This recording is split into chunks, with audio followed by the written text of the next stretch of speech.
नमस्कार। The don express में आपका हार्दिक स्वागत है। आशा है आप सभी स्वस्थ एवं सुखी होंगे। आज हम आपको कुछ महत्वपूर्ण विषयों पर जानकारी देने जा रहे हैं। तजाकिस्तान अफगानिस्तान का एकमात्र पड़ोसी देश है जो तालिबान के सबसे कड़े आलोचक के रूप में उभर रहा है। ब्रूस पेनियर ने किसलोग ओवेजी ब्लॉग में लिखा, ताजिक अधिकारियों ने एक अलग पोजीशन ले ली है और इसने सवाल उठाया है कि ताजिक राष्ट्रपति इमोमाली रहमोन ने और उनकी सरकार ने अफगानिस्तान में तालिबान सरकार के अपने मजबूत विरोध को स्पष्ट करना जारी रखा है। लंबे समय से तालिबान का समर्थक रहे पाकिस्तान ने अफगानिस्तान में संगठन की सफलता का स्पष्ट रूप से स्वागत किया। पेनियर ने कहा कि चीन, ईरान, उज्बेकिस्तान और तुर्कमेनिस्तान सभी ने स्वीकार किया कि वो अफगान आंतरिक राजनीति के बारे में कुछ नहीं कर सकते और उम्मीद है कि तालिबान के साथ किसी प्रकार का सहयोग संभव होगा। तजाकिस्तान सरकार निसंदेह सवाल उठा रही है कि कई सरकारें क्या सोच रही हैं। कार्नेगी एंडोवमेंट के पॉल स्टोस्निक ने हाल ही में एक पॉडकास्ट में इसका उल्लेख किया और सुझाव दिया कि तजाकिस्तान अन्य देशों के विचारों के लिए एक संदेशवाहक है।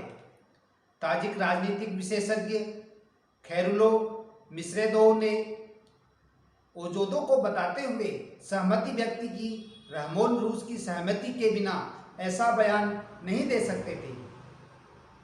अब जब संयुक्त राज्य अमेरिका ने इस क्षेत्र को छोड़ दिया है, रूस पाकिस्तान को अफगानिस्तान का पूरा नियंत्रण नहीं देना चाहता है।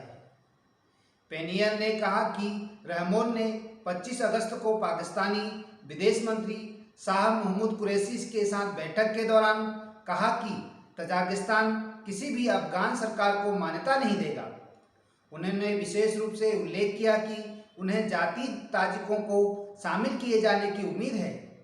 अगले दिन फ्रांस के राष्ट्रपति इमैनुएल मैक्रों ने रहमोन को पेरिस आने का न्योता दिया। ब्लॉग में कहा गया है कि इससे साबित होता है कि अफगानिस्तान में तालिबान शासन का खुले तौर पर विरोध करने से निश्चित रूप से कुछ लाभ प्राप्त होंगे और रहमोन इसकी सराहना करते हैं। यह याद रखने योग्य है कि रहमोन 20 साल से भी अधिक समय पहले तजाकिस्तान के नेता थे, जब तालिबान का अधिकांश अफगानिस्तान पर नियंत्रण था। पेनियर ने लिखा कि 2001 में जब तालिबान को अमेरिकी नेतृत्व वाले सैन्य आक्रमण के कारण पीछे हटना पड़ा था, उस समय अफगानिस्तान की सीमा से लगे देशों में कोई भी अन्य मौजूदा नेता सत्ता में नहीं था।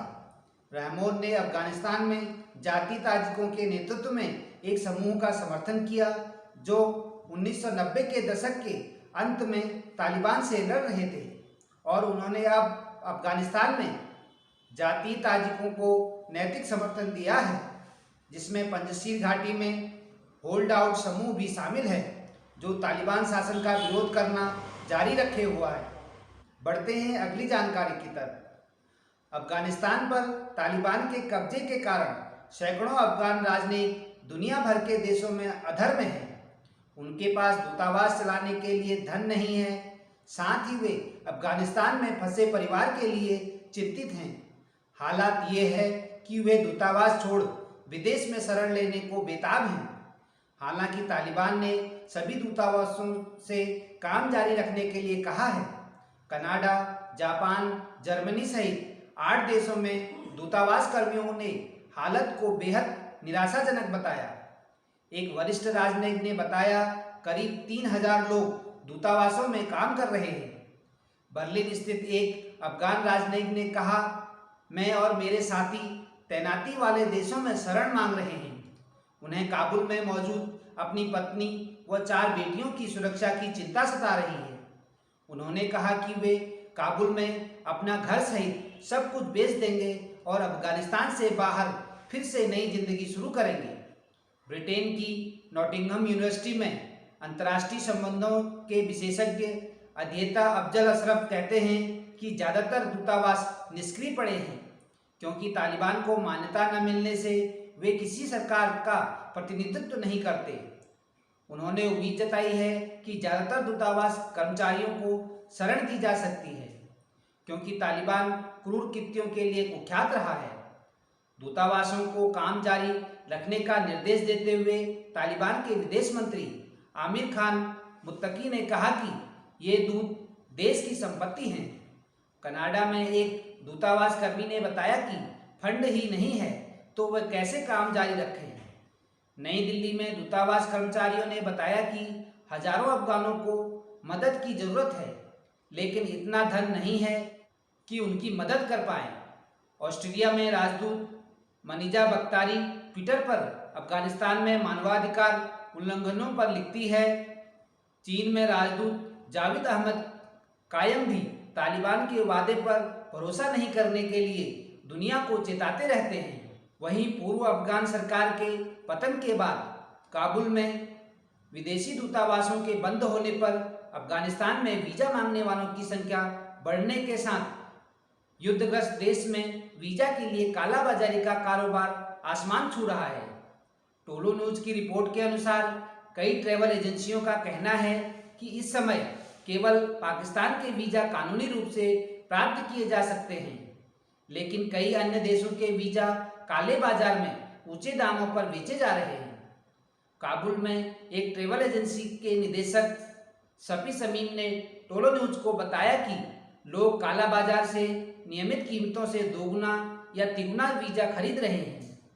समीम के मुताबिक लोग पाकिस्तान से $350 तक, तजाकिस्तान से $400, उज्बेकिस्तान से $1350, तुर्की से $5000 तक में वीज़ा खरीद रहे हैं। पिछली सरकार के पतन से पहले हालांकि पाकिस्तान के वीज़ा की लागत लगभग $15 थी, भारत की $20, तजाकिस्तान उज्बेकिस्तान की लागत $60 थी और तुर्की के लिए यह $120 थी।